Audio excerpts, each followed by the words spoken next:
আল্লাহ তাবারাক ওয়া তাআলা বলছেন, যখন মানুষকে জাহান্নামের আগুনে ফেলা হবে তারা মেঘের গর্জন শুনতে পাবে। এখানে যদি একসঙ্গে 100টা মেঘের বিজলির গর্জন একটা পড়ে যায় তা আমরা দুজন বেহুশ হয়ে যাব। 3খানা যদি বিজলির কারাক একসঙ্গে পড়ে যায় তাহলে 10টা লোক মারা যাবে, বাকিগুলো বেহুশ হয়ে যাবে। কিন্তু 1000 বিজলি কারাক যদি এক জায়গায় সাউন্ডটা জমা করে পড়ে যায়, একটা মানুষ বেঁচে থাকবে না।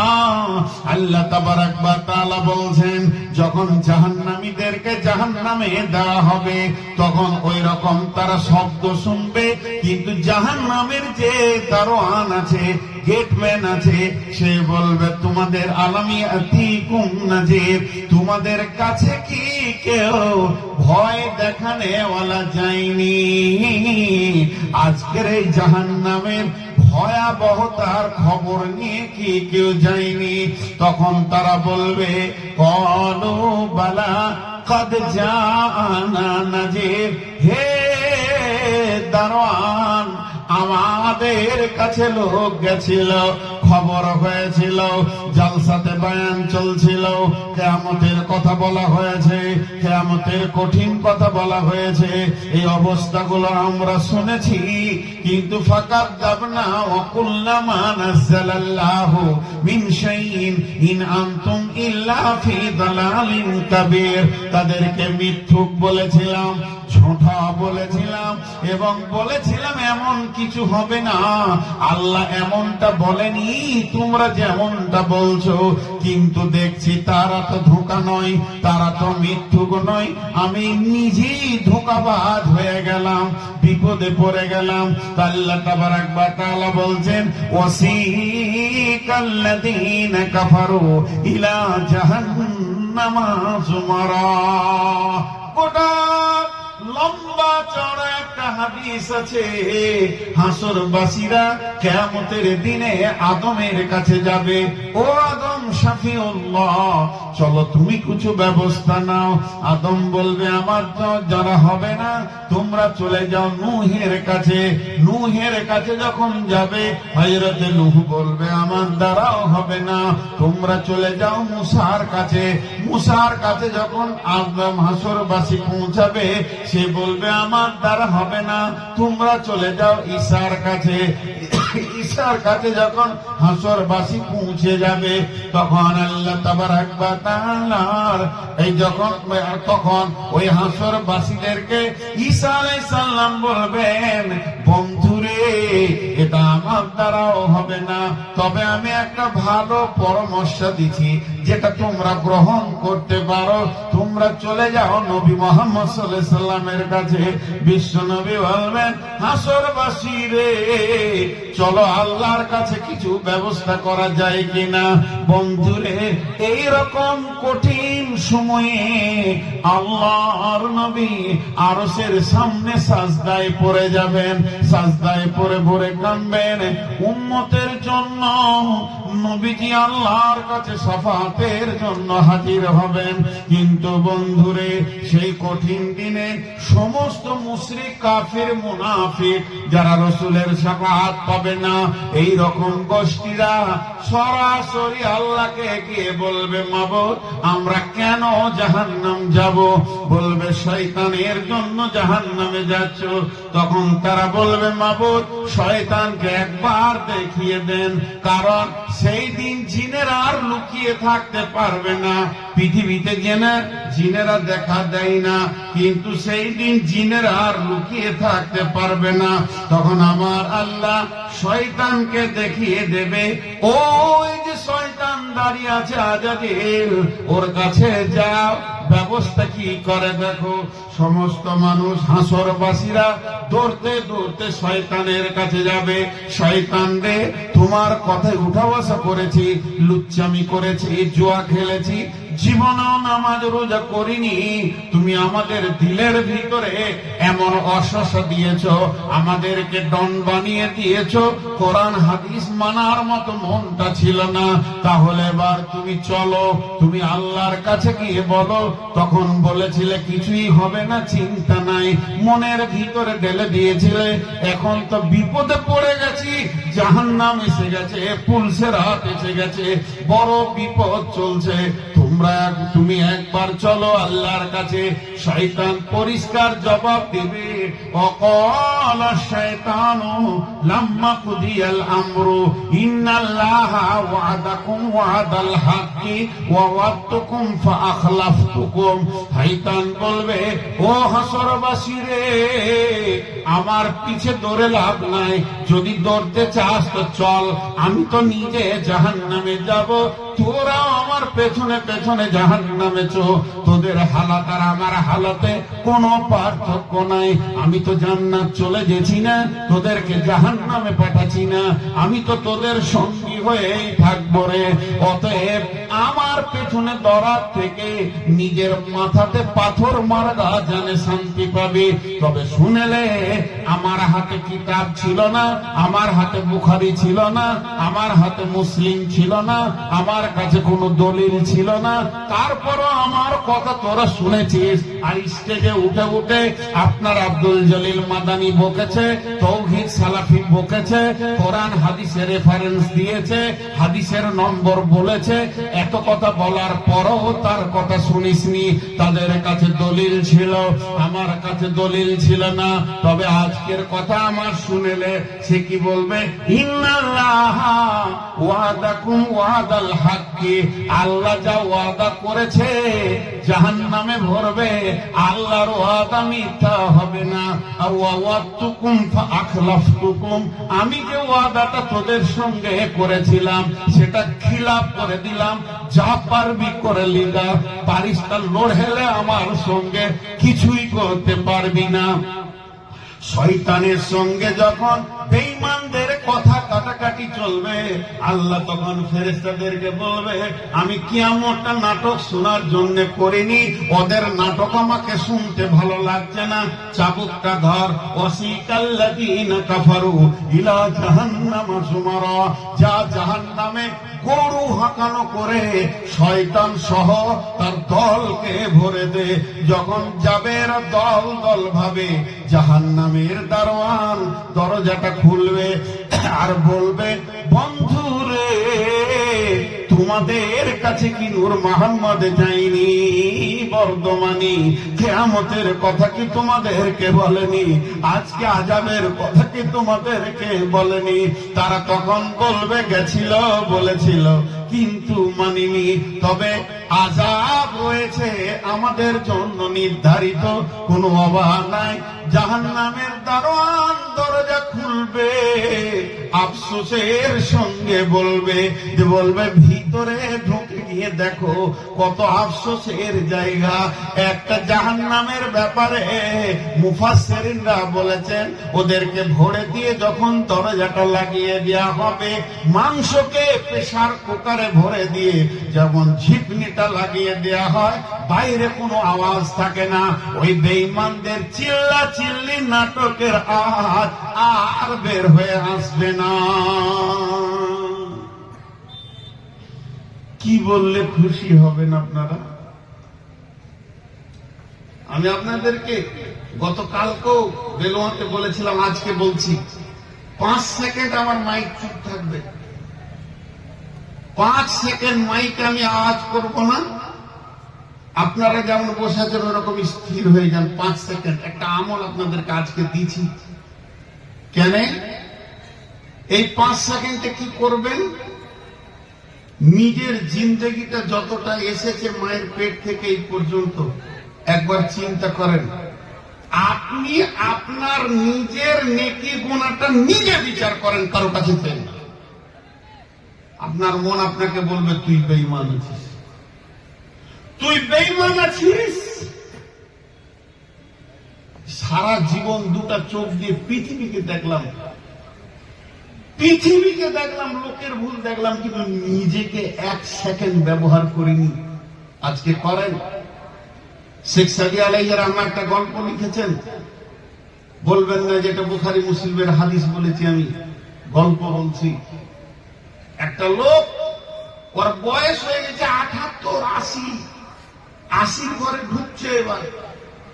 তাহলে পৃথিবীতে ৮০টা বছর কাটিয়েছে। ও গেছে রুটির দোকানে দুটো তন্দুর রুটি কিনতে। তার হাতে ওর ৮ আনা পয়সা আছে, বেশি নাই, ৮ আনা পয়সা। ৩-৪ মাসের মেহনতে কষ্ট করে ৮ আনা পয়সা মাটির হাঁড়িতে রেখেছিল। সেই যুগে বাক্সা কিছু ছিল না। তো মুরব্বী, শরীরটা খারাপ, গরিব মানুষ, যেদিন খাটে ওই দিন খায়, যেদিন লিভার খাটে না ওই দিন খেতে পাই না। দুদিন শরীরটা খারাপ আছে, তো মনে পড়েছে, আরে হাঁড়িতে তো আমার ৮ আনা পয়সা আছে, পয়সাটাকে নিয়ে যাচ্ছে রুটি কিনতে। রুটির দোকানে গিয়েছে, দোকানে গিয়ে বলছে, এই বাবু, রুটির দোকানি ছোট ছেলে, ২০-২২ বছর বয়স, আর এর বয়স হলো ৮০ ঘর, ৭০-৭৮ ছাড়িয়ে চলে গেছে। তোকে আদর করে বলছে, বাবু আমাকে 2টা রুটি দাও তো, 2টা রুটির দাম 5 আনা নিবে, বাকি টাকা ফেরত দিবে। 2টা রুটি দাও তো। তো রুটি আলাদা হাত পেতেছে, ওর হাতে ৮ আনাটা দিয়েছে। ৮ আনাটাকে এরম করে 2বার উল্টিয়ে খালি দেখেছে, কয়েন তো এরম করে ছুঁড়ে উল্টে দেখে হালকা করে হেসে বলছে, দাদু আপনার ৮ আনাটা অচল। যেই বলেছে অচল, ধরাস করে পড়ে গেছে আর বেহুশ হয়ে গেছে, দাঁত লেগে গেছে। মন দিয়ে শুনবেন, এর ভিতরে কত জ্ঞান আছে। যখনই ওর দাঁত লেগে গেছে, তো রুটির দোকানে 20টা ছেলে বসেছিল, এই ধর ধর ধর ধর ধর ধর, চাচাকে ধর, দাদুকে ধর, ডানাকে ধর, বুড়াকে ধর, ওকে এইরকম করে তুলে বেঞ্চিতে সব দে, মাথায় পানি দে, মুখে পানি দে, মুখে ঝিটা মার, পাখা কর, গামছাতে পাখাতে, যে যেমন পারছে ওকে পাখা করছে। আধা ঘন্টাকে হুঁশ ফেরাতে লাগলো। হুঁশ ফিরে উঠে বেঞ্চে ডুকরে কাঁদছে। ওরই মধ্যে একটা ইয়ং ছেলে ছিল, মাস্তান, গিয়ে বলছে, আপনি তো আচ্ছা কুঞ্জুস মাল গো, কিপটে মাল, ৮ আনা পয়সার জন্য মানুষ বেহুশ হয়। ছি ছি ছি, দিছি আপনাকে 2 টাকা নেন, 5 টাকা নেন, বড় লোক আছে। তখন ওই মুরব্বী কি জবাব দিচ্ছে শুনেন বন্ধুরে। 3 মিনিট কানটা খুলে রাখেন, বিবেকের দরজাটা খুলে যাবে, হুড়কাটা খুলে যাবে, ছিটকিনি খুলে যাবে। ওই মুরব্বী বলছে, বাবা ওটা আমার 3 মাসের মেহনতের ৮ আনা পয়সা, আমি ওটাকে রেখেছি আমার কাছে 3 মাস। 3 মাস থেকে আমি জানি আমার পয়সাটা চলবে, আমার বিশ্বাস আছে আমার পয়সাটা চলবে। আমি যখন হাতে নিয়েছি, আমার চোখ, আমার বিবেক বলছে তোর পয়সাটা চলবে। এইটাকে নিয়ে যখন আমি ধীরে ধীরে রুটির দোকানে আসছি, তখনও আমি জানি আমার পয়সা চলবে। আমার বিশ্বাস ছিল, আমি কাউকে ছোট করতে, বেজ্জতি করতে আসিনি। ওই ছেলেটার হাতে পয়সাটা দিয়েছি, তখনও আমার দিমাগ বলছে তোর পয়সাটা চলবে। কিন্তু একটা রুটির দোকান, এটা সোনার দোকান নয়, এটা হিরে চাঁদি মণি মাণিক্যের দোকান নয়, এটা বিশাল বড় কোটিপতি ফ্যাক্টরি নয় যে আমাকে উপেক্ষা করছে। একটা রুটির দোকানে ৮ আনার যথেষ্ট মূল্য আছে, কিন্তু একটা রুটির দোকানি বলে দিল, দাদুরে তোর পয়সা চলবে না। তখন আমার বিবেক আমাকে বলছে, আমি ৭০ বছর নামাজ পড়ছি, রোজা রাখছি, তেলাওয়াত করছি, জিকির করছি, আমি ভাবছি এগুলো আমার চলবে।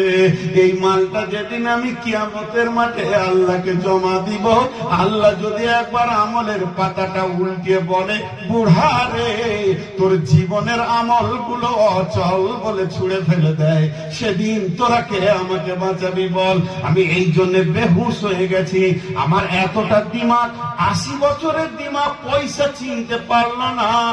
তাহলে আমার ৮০ বছরের নামাজটা আমি ভেবেছি কবুল হয়ে আছে, কিন্তু যিনি কবুল না না কবুল বলবেন, তার সঙ্গে তো আমি 2 মিনিট বসে দেখিনি যে আমার নামাজ রোজাটা চলবে। একবার যদি রুটির দোকানে ৮ আনাটা তোরা 20 জন আমাকে দেওয়ার জন্য রেডি হয়ে গেছিস, কিন্তু একবার বল, আমাকে কিয়ামতের মাঠে আমার আমলটি যদি আল্লাহ এরকম করে ছুঁড়ে ফেলে দেয়, তোর আমলগুলো সব অচল, একটাও চলবে না। সেদিন তোরা কে এমন আছিস আমলটাকে চালিয়ে দিবি বল। আমার 80 বছরের দিমাগ খুলছে না ভাইয়া। কোনো টেনশন করবেন না, আমি আপনাদেরকে শর্ট একটা কথা বলছি। 3টে ছেলেকে পাগড়ি দিয়েছেন, আর 2টো ছেলে আছে, টোটাল 5টা আছে।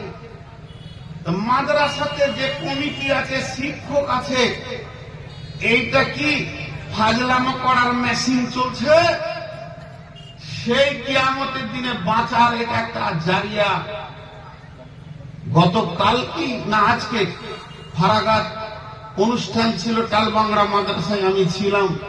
তো গায়ের লোক অনেক জমা হয়ে গেছিল। আসর পর কিছুক্ষণ কথা বললাম। আমি একটা কথা বলছি, আপনারা ভাবছেন আমরা কন্ট্রাক্টরি করে খেয়েছি, কেউ ভাবছে ব্যবসা করে খেয়েছি, কেউ ভাবছে টেলি প্যাসেঞ্জারি করে খেয়েছি, কেউ ভাবছে রাজমিস্ত্রি করে খেয়েছি, কেউ ভাবছে লিভারি করে খেয়েছি, কেউ ভাবছে যে আমি চাকরি করে খেয়েছি। এগুলো মাথা থেকে সরিয়ে দেন। মাথায় এটা রাখেন যে মাদ্রাসাটাই গায়ে আছে বলে তার বরকতে তোরা খেয়েছিস, তার বরকতে খেয়েছিস। একটা আয়াতে তরজমা করবো, 2 মিনিট নিব, আপনার বিবেক খুলবে তো খুলবে, না খুলবে তো না খুলবে। বিসমিল্লাহির রহমানির রহিম। ফালইয়াওমা লা ইয়াখুযু মিনকুম ফিদিয়াতুন ওয়ালা মিনাল্লাযীনা কাফারু মাওয়াকুমুন নার ওয়া বিইসাল মাসীর।